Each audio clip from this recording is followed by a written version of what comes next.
What's going on, beautiful people? Hey, let's go ahead and just do it right now. Let's talk about what we can expect on Sunday's episode 20. Look, I'm so excited about the split house twist about Terrence and Michael winning the HOH. So I definitely want to do this episode and get your feed or your feedback on what you think might take place. Before I do that, this episode is brought to you by the Really Hood Podcast, available everywhere. It is also brought to you by Frame Tangles NFTs, which is available on OpenSea, and my personal video sharing platform, vidmono.com. Check them out. Now, as you know, there's an amazing twist taking place right now, and it's called the Split House Twist.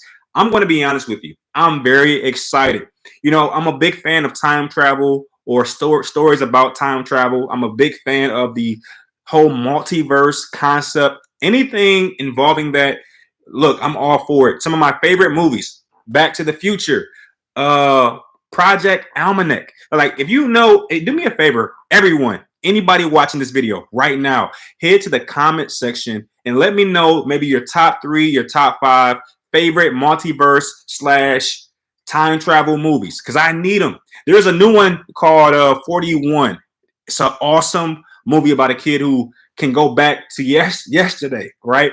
And he does so quite often. But all right, let's get focused. So as you know, Terrence and Michael are the new HOHs. Michael is the top HOH because his HOH reign will take place in the house, whereas Terrence's HOH will take place in the back of the house. Right now, at this moment, everyone is scrambling, checking the live feeds. I heard the live feeds were off. So apparently Big Brother is trying to keep this hush-hush because they know what we all are learning at the same time in real time, that the live feeds are spoiling everything. I mean, you can't even go and search Big Brother right now because even on Google, spoilers are being leaked. And I think they're trying to keep this really tight. And by the time you watch this, it's possible that the teams will be public knowledge. But as of this moment, they are not. And, you know, I wanted to just give out my 2 cents. Just let me get it out the way. If I'm wrong, fast forward it. But here's who I hope the teams consist of. I hope that Michael picks Brittany first. At least I think he will, to protect her.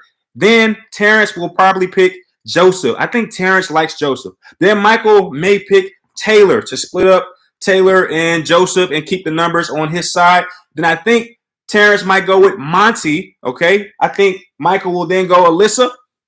And then I think as a result, Terrence will go Kyle, and then Michael will go Turner, and then finally Terrence will pick Jasmine. That is my hypothesis. That's my guess. I'm gonna read those again because they might be right. They might not be, but whatever. I think Michael should or may go with Brittany, Taylor, Alyssa, Turner, and Terrence might go with Joseph, Monty, Kyle, Jasmine.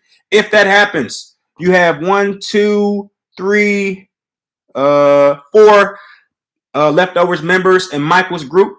And then on Terrence's side, you got 1, 2, 3 leftovers members on Terrence's side. So it will be a 4-3 split. And even if this is not the actual outcome of the picks, I would imagine since they've had time to, collect themselves. I saw that after the episode aired Thursday, they were talking amongst each other, which was like not good. I felt that Big Brother should have put them on a spot and made them pick right away, and that would have maybe kept the competition honest. But allowing them to speak, they have to be churning the numbers, saying, "Hey, it's 7 of us. Let's put 4 in one group, 3 in the other." Because of that, I think this whole twist backfires. I would imagine that I thought that CBS wanted to make the competition competitive again, but allowing them to speak and conjure up the numbers and get the ideas aligned, I think that certainly backfires a little bit because Michael, you got Taylor, you got Turner. These people are smart enough to split the numbers, and I think because they allowed them that time to do so, they will.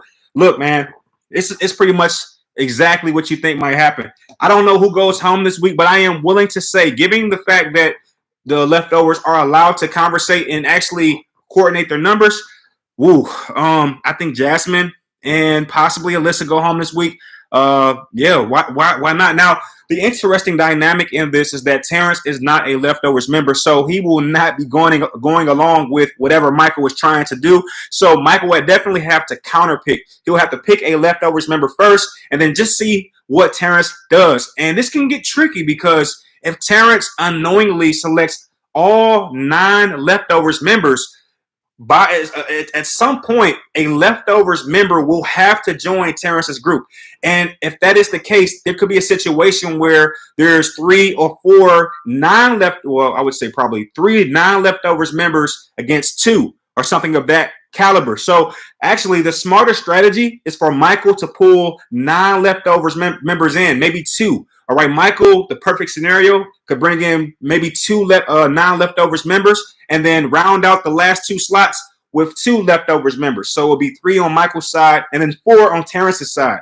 So yeah, it's a lot. It's a lot here. And the fact that Terrence is a HOH winner, that removes a player that the leftovers can target. So now the pot is getting very small. You already have 7 leftovers members, and now Terrence is untouchable. That only leaves 2 people, Jasmine and Alyssa. Look, this is about to get really tricky, right? The leftovers are about to find out what they're really made of. The last episode showed a lot of kinks in the armor with Kyle being upset with Taylor questioning whether or not Kyle was putting the showmance above the group. So there's a lot of chinks in the armor here, and I think that they will become more and more exposed because, look, Jasmine is becoming a fan favorite. She's kind of growing on people, including myself. Alyssa, they just made the relationship official. So there's a lot that's possible here. And if they don't get the numbers right, if they don't churn these numbers out perfectly, it can get really interesting. The good news is both Michael and Joseph are self-proclaimed geniuses when it comes to strategy because they play chess. You saw that more in Thursday's episode.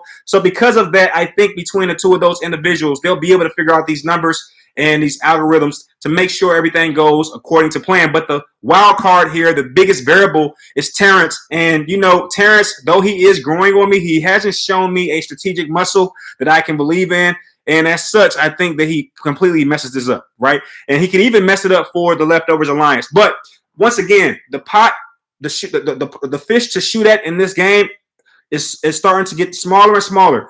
The perfect outcome, absolutely perfect outcome, would have been for 2 leftovers members to win both HOH slots. Because that did not happen, this can be a very, very bad week for the Leftovers Alliance. But you know your main man, Michael, he's going to come out on top no matter what. Look, I'm a big fan of Michael now. I think I can say that, you know, and it is biased. You never bet against Michaels. Michael Jordan, Michael Phelps, Mike Clark Green, Clark Duncan, whatever the guy's name was, you know, Michael Tyson, Michael Johnson, Michael Jackson. I mean, Michael Tyson, you just don't bet against Michaels. They're supremely gifted for whatever reason. You know, there is a angel. Isn't Michael the archangel? Perhaps that is a secret that if you name your child Michael, they'll just get this heavenly gift of talent. And Michael Bronner is the new person I'm putting on the Michael Jordan, Michael Jackson, Michael everything list. And it's probably like 55 other Michaels I missed. All right, these guys are amazing for some reason. I named my daughter Michael for that because of that theory, by the way. Just want to put that out there. She's a girl, so what? But so yeah, the fish to shoot at is growing smaller and smaller, and it's really interesting that these last 2 fish outside of Terrence, obviously, you know, they're very polarizing players. They hold great importance to the house.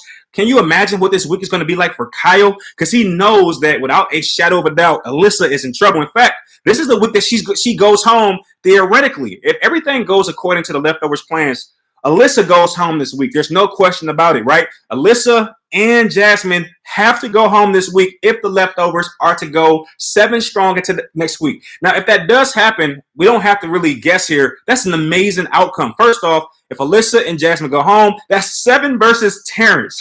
And then Terrence cannot win HOH because he's the HOH now. So it'll be 7 players versus Terrence. Now, the only hope that Terrence would have in that situation is if the Leftovers say, hey, this is the perfect time to target each other 1 week before we're supposed to. And then maybe, you know, let's bring Terrence into our new alliance of 4. You know, maybe Michael, Brittany, and Taylor can say, hey, let's bring in Terrence and let's use that group of 4 to target, you know, the other side of the house. It's a lot of different dynamics and ways that this game can play out. But I do know this. Kyle will be very uncomfortable because Alyssa will have to go home. And I will say he did show me a little glimpse that he's not afraid of that outcome. You know, he is now in a official relationship with Alyssa. And, you know, this would be one of the first times I've ever seen a showmance actually come second to an alliance. I don't think I've ever seen that. Most showmances dominate when it comes to those 2 individuals versus the rest of the house. You know, the ones that come to mind, Rachel, she would never under any circumstance, put, I think his name was Brad, below any alliance. Just wouldn't do that. So this will be very interesting to see Kyle battle those mental dilemmas, or whether or not he wants to actually be a part of Alyssa's departure. So I don't know. This is going to be fun. I think Jasmine is not, there's no chance that Jasmine makes it out of double eviction unless Terrence absolutely screws things up for the Leftovers Alliance. And just for the sake of argument, what could be perfect for Terrence? What could he possibly do that would screw up the Leftovers week? First off, he would have to counterpick perfectly. And, you know, he's counter-picking against Michael, which will not be an easy task for Terrence, all right? Michael has proven himself to be pretty intellectually sound, all right? But, and I think Michael gets first pick. Now, I would argue that Michael might want to pick a non-Leftovers member first, but then again, that is very risky. That is very risky because what Michael probably doesn't want to do is put himself with one other Leftovers member and then 3 non, and that'd be terrible for Michael's game because he can't even vote. So yeah, you know, I would argue that Terrence, if by chance he could possibly get Jasmine, Kyle, and Alyssa on the same team, with that last member being a toss-up, maybe you know, a Leftovers member, I would argue that that would put Kyle in a very difficult position because he would have to show face and vote with Alyssa, right? So that is as far as I want to go with this because it's a lot to be revealed. A lot hasn't come out yet. So I don't want to go too far in the wrong direction and be the only person talking about the wrong thing. So I'll stop here. But what do you think? Do you think this is the best twist of all time? There's been some really cool twists, but I don't know that I've ever seen one like this. And as I told you, I'm a big fan of multiverse type of you know, equations and time travel. I'm a huge fan. Like I can't even specify how big of a fan. I'm a fan of two things: the multiverse type of concepts, and also like the Genie 3-wish concept. I love both of those concepts, and at least one of those itches get scratched here. So what do you think about the twist? Do you think it's one of the best? Top 5? What are your opinions on it? Let me know, and pretty soon we'll know how this whole thing shakes out. Thank you for tuning in, and I'll see you soon. Peace.